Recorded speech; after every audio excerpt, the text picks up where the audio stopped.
J'ai été techniquement un petit peu contraint hier soir avec un ordinateur, bref, des contraintes techniques. Donc, d'une manière très succincte, et puis comme il y a eu certains petits soucis aussi de connexion, Alexandre, après qui n'a pas pu se reconnecter dans les transports, et puis Aurélie au début qui a peiné avec la mise à jour. Donc voilà. Donc là, en quelques points vraiment clés, type vraiment compréhension globale, vous l'aurez avec le PDF, mais voilà, des questions type, on va dire, examen. Donc l'objectif du cours, on va pas revenir dessus, hein, c'est comprendre les principes de fonctionnement.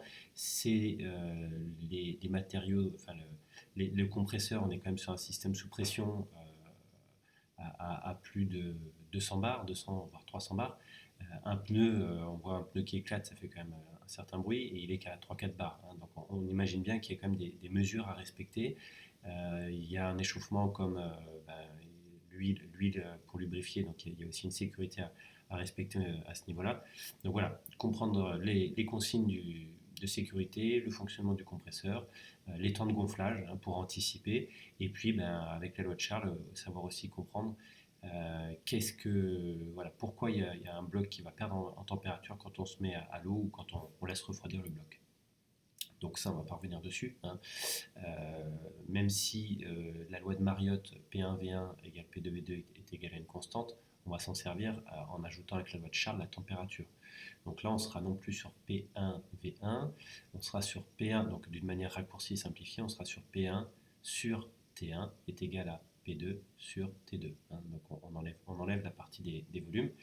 Et en fait, on connaîtra, donc on le verra tout à l'heure, on connaîtra forcément la pression finale parce qu'il y a un manomètre à la fin du compresseur et la température finale, hein. On part du principe que si on a 230 bars divisé par 35 degrés, c'est égal à une pression euh, inconnue, donc l'inconnu, divisé par la température qu'on connaîtra le lendemain ou dans l'eau, hein. Donc si on est à 35 degrés sous la barre de division, là on sera à 20 ou on sera à 14 ou 5 en fonction si on est dans le local compresseur le lendemain ou si on est dans l'eau, hein, en lac. Donc voilà, le système sera de faire donc, P1, donc 230 bars divisé par la température 35 bars est égal à l'inconnu divisé par 20 degrés par exemple.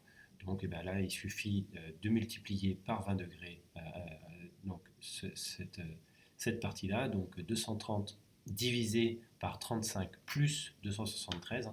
Le point à faire attention, c'est vraiment rajouter les 273 degrés parce qu'on parle non plus de degrés Celsius mais en Kelvin.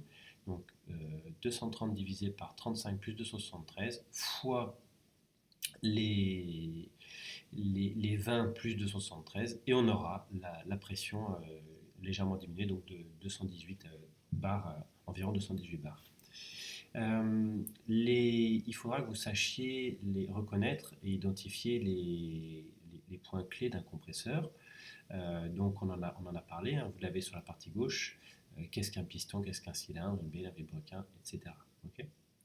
Les éléments de sécurité, hein, donc les soupapes de sécurité, le clapet anti-retour, pourquoi on a des soupapes de sécurité, pourquoi on a des clapets anti-retour, hein, donc ça on en a parlé. Et pourquoi il y a une purge de condensat, parce que quand on a un échauffement, chaud-froid, et bien en fait ça va produire des molécules, hein, ça produit de l'eau, hein.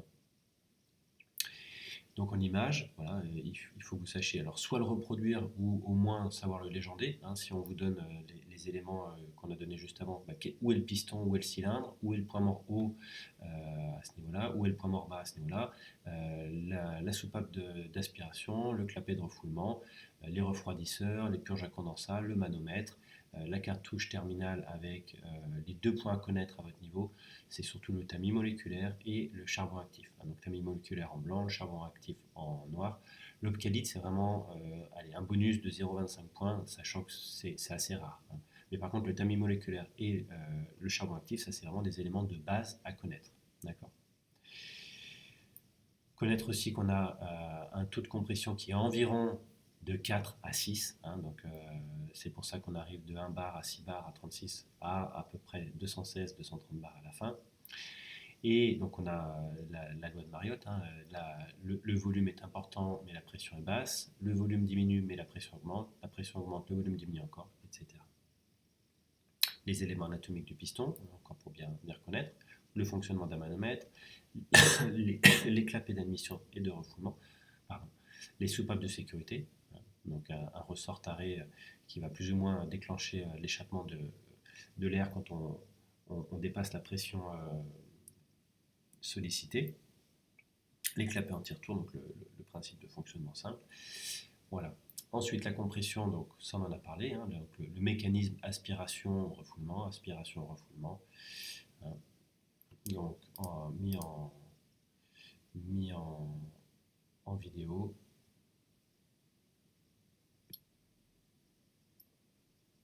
Ok. Ça on en a parlé de la course au point mort bas. La lubrification, hein. Pourquoi on lubrifie? Donc qu'est-ce qu'il faut faire attention? La toxicité de l'huile, la formation de dépôts, la résistance aux températures, et lubrifier comme tout moteur, hein, l'analogie, hein, ça va être votre moteur thermique de voiture pour éviter les échauffements. Les vidanges d'huile, bon là on est plutôt sur quelque chose de sécurité certes, mais d'accessoire. On ne va pas forcément vous demander comment vidanger un compresseur. Et donc les principes de température, hein. On gonfle avec une aspiration d'air qui est à peu près à 20 bars, avec un certain taux d'humidité aussi, hein, donc ça faut aussi l'avoir en tête. Et on va passer sur 130 à 140 degrés. Grâce aux ailettes du radiateur, on refroidit, et au ventilateur qui augmente ce refroidissement et ces échanges thermiques, on refroidit jusqu'à 35. On repasse dans un autre piston, ça se réchauffe. On augmente en pression, on arrive à 36 bars, mais on augmente en température. Ça repasse dans le système avec la ventilation, etc., hein. Et donc le petit calcul dont je vous parlais tout à l'heure, qui est en bas à droite, hein. Donc là, on reprend P1, T1. Donc voilà, le ventilateur, comment l'identifier, bon, savoir reconnaître, et le principe de fonctionnement. C'est le même principe de fonctionnement que on a dit sur votre détendeur. Les détendeurs froids, quand vous avez des petites ailettes sur le flexible ou des petites ailettes à l'entrée du détendeur ou même sur le détendeur, hein. Le plus caractéristique pour ça, le plus facile, ça va être le Légende, où on voit très bien les ailettes, ou chez Apex, le le XT50 ou le XT R50, où là c'est vraiment même celui qui est au-dessus, où on voit vraiment des grosses machines en fait avec plein de radiateurs, plein d'échangeurs. Sachant que là, sur un compresseur, on cherche à faire refroidir, alors que dans l'eau, en fait, on ne cherche pas à faire refroidir, on cherche à faire réchauffer l'air qui est refroidi par le détendeur, et donc en le mettant en contact de l'eau qui est au minimum 4 à 33 degrés, forcément, l'air va forcément se réchauffer. Ok. Donc les différents filtres, hein, on en a parlé. Pourquoi on a une purge de condensat? Parce qu'il y a une formation d'humidité et d'huile aussi. Donc le mécanisme, donc la purge de condensat, ou appelé aussi séparateur, donc là où on va envoyer les molécules, donc on voit sur le schéma de droite, qui vont taper contre la paroi et qui vont descendre par gravité, alors que la cartouche de filtration, donc voilà l'autre image, alors que la cartouche de filtration, ça va être vraiment un flux d'air qui va se filtrer c'est des petites billes, hein, de l'ordre de 2-3 mm. Et donc là, on va avoir une filtration d'eau pour le tamis moléculaire, et charbon actif, les huiles et les odeurs. Et l'opcalite, la partie optionnelle CO, CO2.